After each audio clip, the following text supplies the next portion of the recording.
पाकिस्तान में जिस तरह लोटों की इज्जत अफजाई हो रही है, इससे पाकिस्तान में लोटों का मुस्तकबिल शदीद खतरे में है। दोस्त मोहम्मद मजारी ने पाकिस्तान तहरीक इंसाफ और इमरान खान के साथ बेवफाई की। बेवफाई नहीं बल्कि गद्दारी कहना चाहिए। इसने अपना ही नहीं बल्कि अपनी कौम का नाम भी डबो दिया है। अब बस इंतजार है तो इस बात का कि ये शख्स अपने हलके में वापस जाए और लोग इसका लोटों और लोटों के नारों से इस्तकबाल करें और दुनिया ये तमाशा देखे। दोस्त मजारी कुकड़ी को हुकूमत दिलाने के लिए इस तरह अपना किरदार अदा कर रहा था जैसे वो नून लीग के टिकट से जीता हो और इसे नून लीग ने इस सीट पर बिठाया हो। इस सारे रजीम चेंज ऑपरेशन में इसका किरदार बहुत भयानक था। तहरीक इंसाफ के कारकुनान और इमरान खान के नाम पर इसे वोट देने वाले इसकी हर हरकत को बेबसी से देखते रहे। वो हर तरह से नून लीग की सपोर्ट में था। आज दोस्त मजारी को इज्जत से मिली हुई सीट किसी और को मिल गई। तहरीक इंसाफ के वासी क्यूम बिला मुकाबला पंजाब असम्बली से डिप्टी स्पीकर मुंतखब हो गए। गुज़श्ता रात दोस्त मजारी के खिलाफ अदम एतमाद पेश करके इसे डिप्टी स्पीकर की कुर्सी से नीचे उतार दिया गया। जो लोग इज्जत के अहल नहीं होते, इन्हें इज्जत देने से इज्जत रास नहीं आती। मरियम नानी ने अपने लिए कतरी और दोस्त मजारी जैसे छोटे लोटों के लिए हिना परवेज भट्ट को रखा हुआ है। मजारी लोटे की तस्वीर जिस रोज हिना भट्ट के साथ वायरल हुई, उसी रोज तहरीक इंसाफ के हलकों में ये अफवाहें सरगर्म होने लग गई थी कि ये छत्ते के सर वाला मजारी तो गया काम से। इसके बाद तहरीक इंसाफ के 25 लोटों की दुर्गत बनती देखने के बाद भी ये शख्स अपनी लोटागिरी से बाज नहीं आया। इसका तो साफ मतलब है कि ये शख्स हनी ट्रैप हो चुका है। इसके टोटे भी नानी के स्टूडियो में पहुंचाए जा चुके हैं, वरना ये कब का इबरत पकड़ता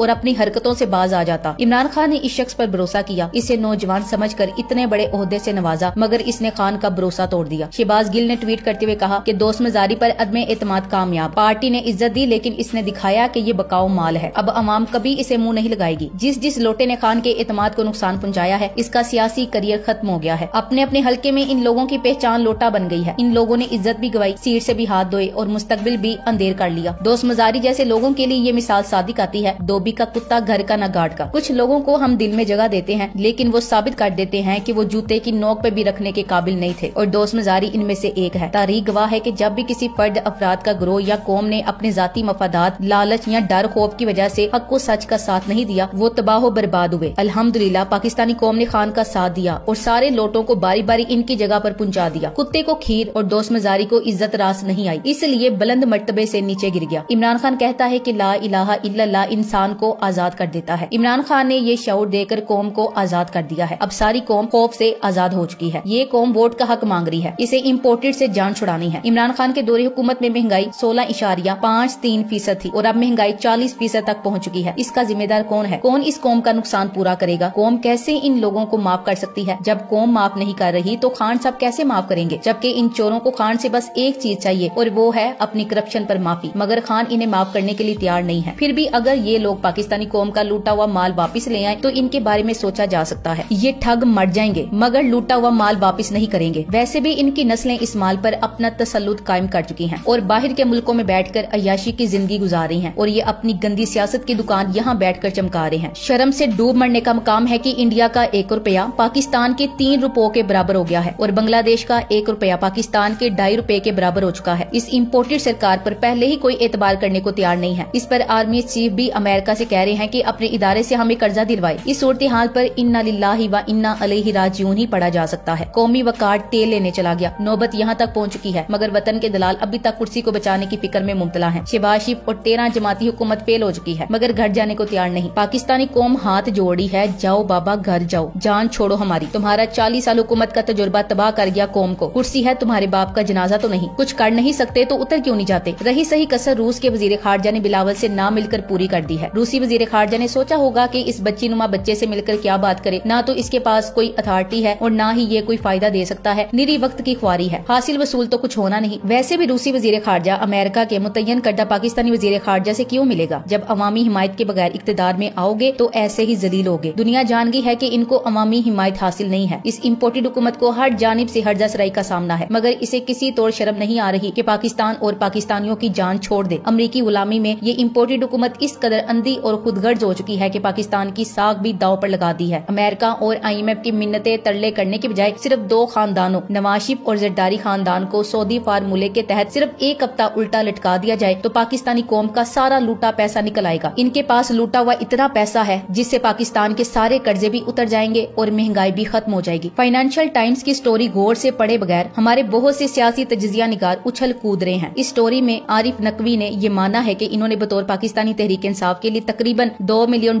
की फंड रेजिंग की। यही इन्होंने इलेक्शन कमीशन को भी दिया है, लेकिन साथ में इसने नून लीग को $20 मिलियन और पीपल्स पार्टी को भी भारी रकम देने का एतराफ किया है। दिलचस्प बात यह है कि तहरीक इंसाफ के पास इन पैसों के आने जाने का पूरा रिकॉर्ड मौजूद है, जबकि नून लीग और पीपल्स पार्टी कोई भी दस्तावेजी सबूत फराहम करने से माजूर है। सहाफी हबीब अकरम से मनकूल एक बार फिर मुख्तलिफ फोरम से अमेरिका को अड्डे देने का इशू हाईलाइट किया जा रहा है। सब पाकिस्तानी एक बात पर डट जाएं, चाहे कैसे ही कुर्बानी देनी पड़े, लेकिन इस दफा कौम ने अमेरिका को किसी सूरत अड्डे नहीं देने, चाहे जो मर्जी हो सकता है कि एहसन इकबाल जैसे लंडे के दानश्वर कौम को ये समझाने आए कि पाकिस्तान अमरीकी वेंटिलेटर पर है, अमेरिका की दुश्मनी मोल नहीं लेना चाहिए, अमेरिका से दुश्मनी महंगी पड़ेगी, सारे फाइनेंशियल इदारों में अमेरिकन सरमायाकारी है, कोई इदारा अमेरिका से पूछे बगैर पाकिस्तान को फूटी कोड़ी देने के लिए तैयार नहीं होगा। मगर हक और सच के रास्ते पर चलना आसान नहीं है, इसके लिए तकलीफें उठानी पड़ती हैं। लेकिन अल्लाह कुरान में इरशाद फरमाता है कि हर मुश्किल के बाद आसानी है। मुश्किल में ही हम अपने पांव पर खड़ा होना सीखेंगे। इस मुल्क की बैरूनी इमदाद बंद होगी तो ये अपने पांव पे खड़ा होगा। भिखारी दूसरे ममालिक से कर्ज लेकर खुद ही हड़प कर जाते हैं। पाकिस्तानी कौम को इन कर्जों से क्या मिल रहा है? यहाँ तो हम लोग हर रोज अपना कुआं खुद खोदते हैं और खुद अपना पानी निकालते हैं। इन चोरों और डाकुओं से कौम को फौरी निजात मिलना चाहिए। इस रजीम चेंज ऑपरेशन से पहले पाकिस्तान का झुकाव चीन और रूस की जानिब था। चाइना ने पाकिस्तान और रूस को एक दूसरे के करीब कर दिया था, मगर अमेरिका को खुश करने के लिए हम एक बार फिर अमेरिका की गोद में बैठ गए। रजीम चेंज ऑपरेशन ने पाकिस्तान को रूस और चाइना से दूर कर दिया और अपनी करेंसी को गिराकर बदतरीन कर्जों के भंवर में फंस गए। पिछले 3 माह में हमने हर तरह का नुकसान बर्दाश्त किया, मगर इम्पोर्टेड हुकूमत के नुमाइंदे डटाई और बेशर्मी के साथ टीवी पर आते हैं और अपने झूठ से कौम की आंखों में धूल झोंकते हैं। ये कह कर के इन टिड्डी दलों ने अपने आने के बाद मैशत की जो माँ बहन एक की है, इसके पीछे इमरान खान का हाथ है। क्या ये कौम आपको इतनी बेवकूफ लगती है कि आप जो कहेंगे वो मान जाएगी? इस कौम का बच्चा बच्चा सियासत के बारे में जान चुका है। इन्हें अच्छी तरह खबर है कि इमरान खान ने हुकूमत में आने के बाद किस तरह के हालात का सामना किया, किस तरह वो दिन रात इस मुल्क की माइशत को बेहतर बनाने के लिए काम करता रहा। इस कौम ने खान को वक्त दिया, इन्हें सपोर्ट किया ताकि वो इस कौम को 2 पार्टियों के कब्जे से आजाद करवा सके। माइशत जरा सा संभली तो कोरोना आ गया। इस वबाई दौर में खान की हुकूमत ने जिस तरह मुल्क को संभाला, लोगों के दिलों में खान की इज्जत बढ़ गई। खान ने किसानों को फायदे दिए तो किसानों ने रिकॉर्ड पैदावार हासिल की। सब्जी और दीगर अजनास की रेल पेल हो गई और सस्ते दामों मिलने लगी। वही सब्जी अब डबल ट्रिपल रेट से भी ज्यादा रेट पर मिल रही है। हर चीज की कीमत को आग लगाकर और माइशत की धज्जियां उधेड़कर कोई ना कोई विफाकी वजीर मुंह उठाकर टीवी पर बैठ जाता है कि जी हमने मुश्किल फैसले किए। तुम्हारे मुश्किल फैसलों की ऐसी की तैसी। ये कौम वेल इन्फॉर्म्ड है, इसे मुश्किल फैसलों का चूरन देना बंद करो, बल्कि ये मुश्किल फैसले तुम्हारे हलक में फंसने वाले हैं। लंदन से बहूजी की लाई हुई फक्की भी इन मुश्किल फैसलों को हजम नहीं करेगी, बल्कि ये बदहजमी आम इंतखाबात में छतरोल से ठीक होगी। अवाम अपने वोट के जरिए तुम्हारा इलाज करने वाली है। दोस्त मजारी को खान साहब ने क्लीन बोल्ड कर दिया है। इस तरह असेंबली आखिरी लोटे से भी पाक हो गई है। दोस्त मजारी का हशर दुनिया के सामने है। अब तो पाकिस्तान के हमसाया ममालिक में भी पाकिस्तान को मिसाल बनाया जाएगा कि लोटों से निमटना है तो इमरान खान की हिकमत अमली अपनानी होगी। जो लोग वफादारियां बेचते हैं उनको इबरतनाक अंजाम से दोचार करके दुनिया को सबक देना चाहिए। Thanks for watching. Allah Hafiz.